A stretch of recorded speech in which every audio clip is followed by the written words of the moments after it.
మనకు ముదాలు మనము పోరాటం చేయంగా స్వాతంత్రం కోసం పోరాటం అయ్యింది. 1947లో స్వతంత్రం వస్తే మనకి ఎలాంటి స్వేచ్ఛ కానీ హక్కులు కానీ లేవు. ఆ పోరాటం చేసిన తర్వాత మళ్ళీ మన వాళ్ళు దీన్ని ఎట్లా తీసుకురావాలి, ఈ యొక్క హక్కుల కోసం ఎట్లా పోరాడాలి అనే దాని గురించి మన హక్కులు మనకు కావాలంటే ఎట్లా చేయాలని చెప్పి 1949లో స్టార్ట్ అయ్యి 1950లో మా ఊళ్ళోకి వచ్చింది. 1950లో వచ్చినాక అది ఆ రాజ్యాంగమే ఇవాళ మనకు ప్రతి హక్కులు ఎట్లుండాలి, ఒక్క మానవులు కానీ చదువు కానీ దేనికి కానీ కూడా ఇవాళ ఆ సర్పంచం అయినామంటే ఇవాళ ఇప్పుడు ఆ రాజ్యాంగం ప్రకటనే అయింది. అప్పుడు ఎవరిష్టం వాళ్ళే ఉండేది. మన స్వతంత్రం వచ్చినా కూడా బ్రిటిష్ వాళ్ళు మన దాంట్లోనే మేము కూడా ఒక భాగమే అనే వాదన వాదించింది.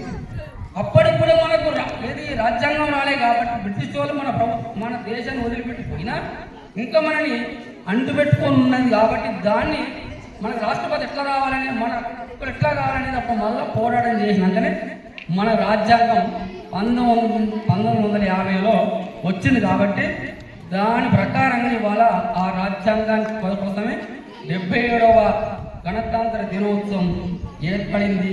మనం దాన్ని భరించుకోవడం కోసమే ప్రతి సంవత్సరం ఎట్లొచ్చింది అనే దాని గురించి పిల్లలకు చెప్పడానికి ఇవాళ మనం దాన్ని జ్ఞాపకం చేసుకోవడం కోసమే ఈ యొక్క గణతంత్రాన్ని జరుపుకోవడం జరుగుతుంది.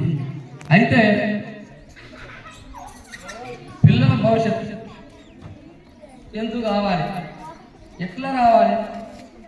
ఇవాళ ప్రైవేటు స్కూళ్ళు పుట్టుకుని ఎలా వస్తుంది, వాళ్ళు పెట్టే ఏదైతే ఉందో డ్రెస్ కోడ్ కావచ్చు, వ్యాన్లు కావచ్చు, ఫీజు కావచ్చు. అరే ఫీజు పెద్ద ఉంది 50,000 మావాడు పెద్ద చదువు అయిపోయింది, ₹1,00,000 చదువు బాగుంటుందట.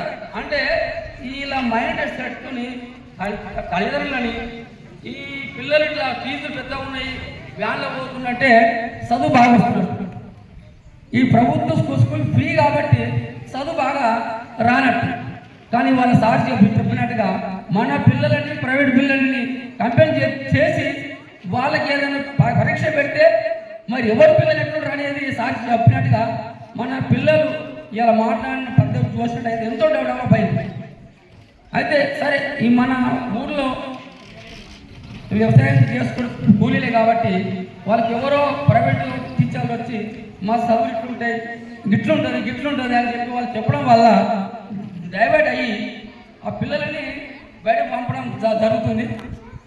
మా వంతు మేము కూడా కొత్తగా వచ్చినాం కాబట్టి మీతో పాటు మేము ఉండు ఇంటింటికి డోర్ క్యాంపెయిన్ చేపించి మా ప్రయత్నంగా మేము కూడా ప్రయత్నించి పిల్లలు పెంచుతాము, మీకు సహకరిస్తామని ఈ యొక్క గణతంత్ర సందర్భంగా తెలియజేస్తూ ముందుకుంటున్నాం. సర్పంచ్ గారికి హామీ ఇచ్చినందుకు ధన్యవాదాలు. ప్రత్యేకించి మా యొక్క అభిమతం కూడా అదే, తప్పకుండా మనం అందరము ఒక తాటి మీద ఉండి ప్రైవేటు వాహనాలు మన యొక్క గ్రామానికి రాకుండా చేసినట్టయితే ఆటోమేటిక్గా పిల్లలు మన పాఠశాలకు వస్తారండి. నేను గంటపదంగా చెప్తాను, ప్రైవేటు పాఠశాల వాహనాలు మన గ్రామానికి రావద్దు. మీరు తీర్మానం చేయండి గ్రామ సభలో, ఒక్క తాటి మీద తీసుకోండి, దాన్ని ఆటోమేటిక్ వస్తుంది. రేషన్ కార్డుకి సంబంధించినటువంటిది ప్రైవేట్ మీకు ఒక్కటే ఎగ్జాంపుల్ చెప్తాను. ప్రైవేట్ పాఠశాల చదువుతున్నట్టే బీపీఎల్ సర్వే కాదు, బీపీఎల్ కింద ఉండదు. బీపీఎల్ కింద లేనప్పుడు వాళ్ళకు బియ్యం ఎట్లా వస్తున్నాయి, వాళ్ళకు మన పింఛన్ ఎట్లా ఇస్తున్నారు. నేను క్వశ్చన్ చేస్తున్నాను మీ అందరికీ. ప్రైవేట్ పాఠశాల చదువుతున్నట్టు వాళ్ళు ఉన్నట్టే రిచ్ పీపుల్ అన్నట్టే కదా. రిచ్ పీపుల్ అన్నప్పుడు బిలో పావర్టీ కింద ఇచ్చే పెన్షన్ కానీ బియ్యం కానీ ఎట్లా చేస్తున్నారు. కాబట్టి నా రిక్వెస్ట్ ఏంటంటే గ్రామస్తులందరికీ, గ్రామ పెద్దలందరికీ దయచేసి మన పాఠశాల అస్తిత్వం కోల్పోవద్దని నేను, ఎందుకంటే మక్తానంతాను 13 ఏళ్ళు చేస్తున్నా అంటే నేను మా సూర్యాపేటను మర్చిపోయినా. మక్తానంతానే నా గ్రామంగా నేను అందరూ చెప్పుకుంటున్నాను. కాబట్టి మక్తానంతా నా గ్రామంలో పిల్లలు జరిగిపోతుంటే నాకు అసలు కాదు. రిటైర్మెంట్ దగ్గరకు వస్తే నేను రిటైర్మెంట్ చేసుకోవాలని వద్దని కూడా నాకు సందేహం వస్తుంది. కాబట్టి మీరు రిక్వెస్ట్ చేసేది ఒకటే, ఖచ్చితంగా మీరందరూ కలిసి ఉమ్మడిగా ఉండి ప్రైవేట్ పాఠశాలల నుంచి వచ్చే వాహనాలు మన గ్రామానికి రాకుండా చేస్తే ఆటోమేటిక్ కన్సిస్టెంట్ జరుగుతుంది. ఆ విధమైనటువంటి చర్యలు తీసుకోవాలని చెప్పేసి గ్రామస్తులందరినీ కోరుతూ నెక్స్ట్ మా పాఠశాల బాగోగుల గురించి మరియు స్ట్రెంత్ పెంచ